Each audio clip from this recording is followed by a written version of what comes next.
Regardez la silhouette de Paris en 1930. Vous voyez des poutres en acier, vous voyez de la pierre, vous voyez des rivets gros comme le poing. Maintenant, regardez la maison qui se construit dans votre rue aujourd'hui. Vous voyez de la surcollée, vous voyez des tuyaux en plastique et vous voyez un bardage PVC qui va se fissurer dans 10 ans. Vous n'êtes pas fou, le monde physique autour de vous devient réellement plus fragile. En 1970, quand vous achetiez une maison, un camion ou un outil, vous achetiez un actif. En 2026, vous achetez un abonnement à la déchetterie. Dans cette enquête, nous allons exposer la trahison matérielle qui a vidé l'économie française de l'intérieur. Nous vous montrerons exactement comment l'acier a été remplacé par le plastique, comment le bois de forêt ancienne a été remplacé par du bois de plantation poussé à toute vitesse, et pourquoi le concept de qualité transmise de génération en génération a été effacé du dictionnaire. Voici l'anatomie forensique de l'ère du jetable. Chapitre 1er, la pourriture économique. Avant de regarder les matériaux, nous devons regarder les calculs.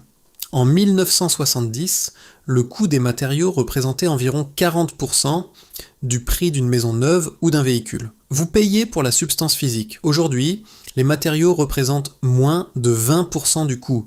Alors pourquoi payez-vous ? Vous payez pour le marketing, vous payez pour la conformité réglementaire, vous payez pour les assurances et vous payez pour des profits d'entreprises records. Pour maintenir le prix d'achat accessible, tout en gonflant la marge bénéficiaire, les fabricants ont dû déclarer la guerre aux matériaux eux-mêmes. Ils ne pouvaient pas rendre le produit plus petit, alors ils l'ont vidé de l'intérieur. Ils appellent ça l'ingénierie de la valeur, nous on appelle ça le grand appauvrissement. Pièce à conviction A, les eaux. Si vous entrez dans une maison construite avant 1960 en France, le bois a un aspect différent. Il est sombre, il est lourd, il casse les mèches. C'est du vieux bois de forêt, des Vosges, du Massif central ou des Pyrénées. Les arbres poussaient lentement dans des forêts denses, en luttant pour la lumière du soleil. Cela créait des cernes de croissance serrées qui rendaient le bois aussi dur que du fer et naturellement résistant à la pourriture et aux termites. Une poutre en chêne ou en châtaignier des années 1960 était une véritable brique structurelle. Aujourd'hui, nous construisons avec du bois poussé rapidement dans des plantations intensives. Ces arbres sont cultivés en rang comme du maïs et récoltés en 15 à 20 ans. Les cernes sont larges et mous, le bois est plein de sève et d'air. Il crée une structure spongieuse qui veut se tordre dès qu'il sèche. Si vous avez jamais essayé de construire une terrasse avec du bois de construction moderne, vous savez que les planches se déforment comme une hélice en quelques jours. Maintenant, imaginez que ça se passe à l'intérieur de vos murs. Mais ils ne se sont pas arrêtés là. Ils ont réalisé que le vrai bois, même le bon marché, coûtait trop cher. Alors ils ont inventé les panneaux OSB, les panneaux de lamelles orientées.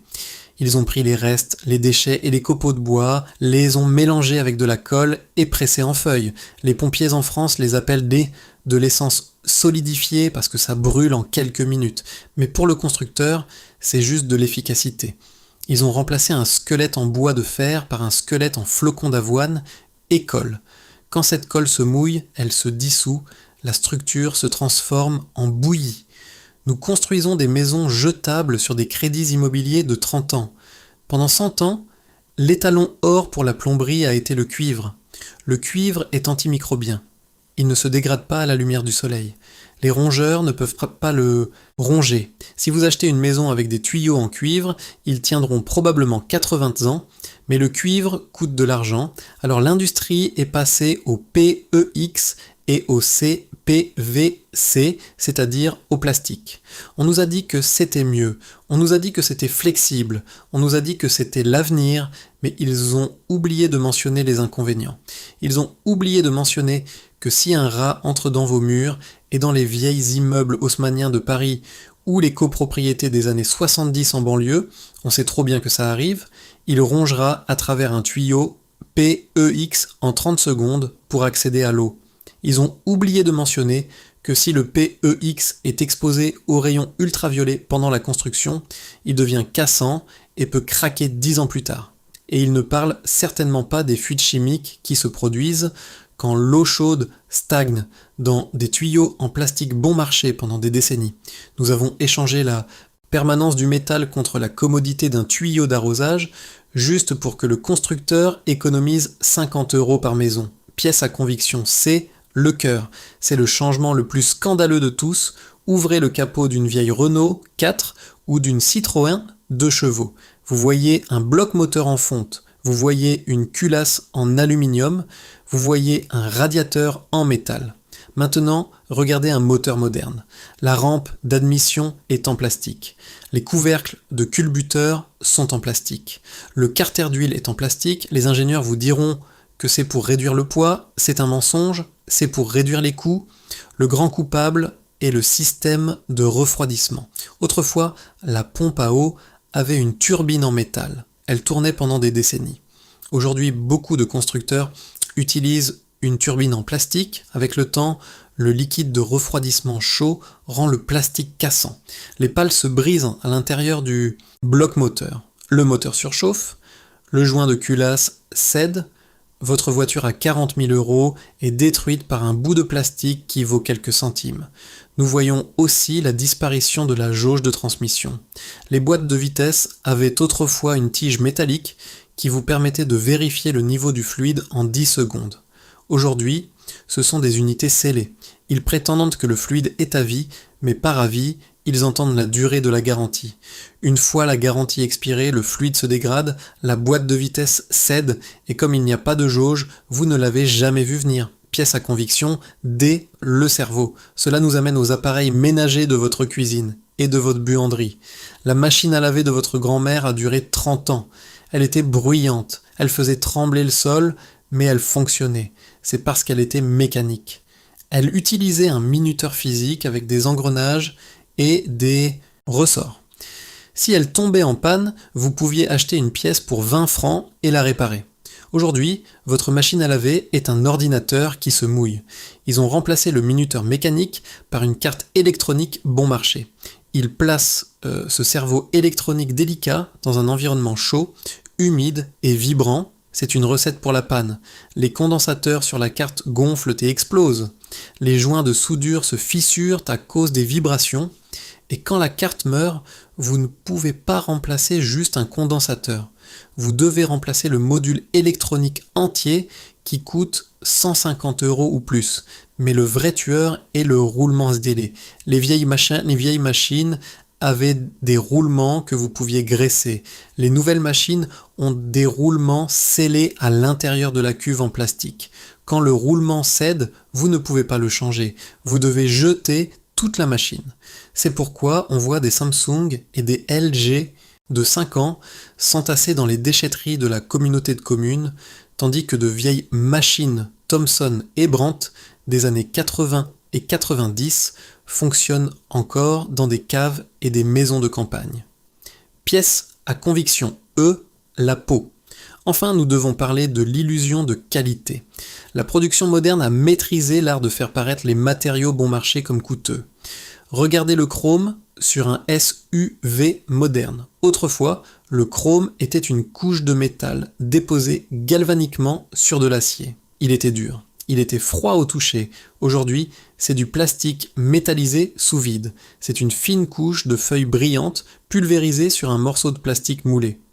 Après 3 ans au soleil, il fait des bulles et se décolle, révélant le plastique gris en dessous. Regardez le cuir dans votre voiture. Si vous n'achetez pas une voiture de luxe à 86 000 €, ce n'est pas du cuir, c'est du cuir reconstitué ou du vinyle. C'est de la poussière de cuir mélangée à de la colle et peinte pour ressembler à du cuir naturel. Il ne s'améliore pas avec l'usure, il se détériore. Il se fissure et se décolle d'une façon que le vrai cuir ne ferait jamais. Regardez les robinets dans votre salle de bain. Ils ressemblent à du nickel brossé, mais soulevez-en un. Ils ne pèsent rien. C'est du plastique avec un revêtement métallique. À l'intérieur, les vannes sont des cartouches en plastique qui s'usent en quelques années. Les vieux robinets utilisaient des vannes en laiton et des joints en caoutchouc. Ils pouvaient être remis en état à l'infini. Les nouveaux robinets sont conçus pour être jetés quand ils goûtent. Pourquoi font-ils ça ? Pourquoi toute l'économie s'est-elle transformée de la durabilité vers l'obsolescence programmée ? Ce n'est pas parce qu'ils ne peuvent pas construire mieux. Nous avons aujourd'hui une meilleure science des matériaux qu'il y a 50 ans. Nous pourrions construire un réfrigérateur qui dure 100 ans. Nous pourrions construire un moteur qui tient 1 million de kilomètres. Ils le font pour la vitesse de l'argent. Si une pièce métallique dure 50 ans, c'est mauvais pour les affaires. Vous n'achetez jamais de remplacement. Si une pièce en plastique dure 5 ans, c'est parfait. Elle tombait en panne exactement quand vous finissez de rembourser votre crédit, vous forçant à revenir chez le concessionnaire pour une autre. Ils ont délibérément supprimé la durabilité du produit pour augmenter la vitesse à laquelle votre argent sort de votre portefeuille. C'est le cycle de l'obsolescence programmée. Vous achetez, ça casse, vous remplacez, vous recommencez. Et pour nous, Français, ce cycle a une amertume toute particulière. Notre tradition industrielle était une fierté nationale.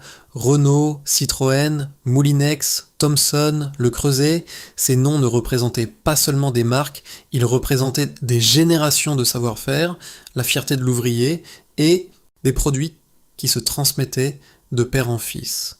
Moulinex n'a pas été racheté et délocalisé par accident, c'est le résultat d'une politique industrielle qui a choisi le profit à court terme plutôt que la qualité à long terme. Quand aujourd'hui vous ouvrez le capot d'une voiture moyenne ou démontez un nouveau lave-linge, de cet héritage fier, il ne reste aucune trace. Il ne reste que la façade. L'Union européenne a commencé à réagir avec ses directives sur la réparabilité et l'indice de réparabilité obligatoire affiché depuis 2021 sur les appareils électroménagers. C'est un premier pas.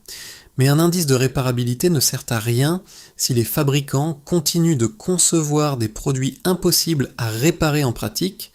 Un score de réparabilité sur une étiquette ne remplace pas un roulement qu'on peut changer, une turbine en métal ou une carte électronique dont les composants sont accessibles. Voici le verdict. Nous vivons dans un monde en carton, peint pour ressembler à du granit. Ils appellent ça la modernisation. Nous, qu'on appelle ça ce que c'est vraiment. La dégradation.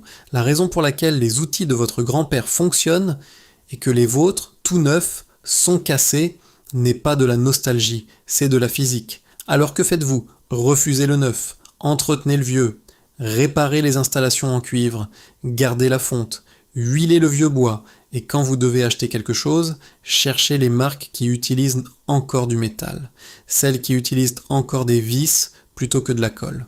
Parce que dans un monde construit pour pourrir, la durabilité est le dernier acte de rébellion.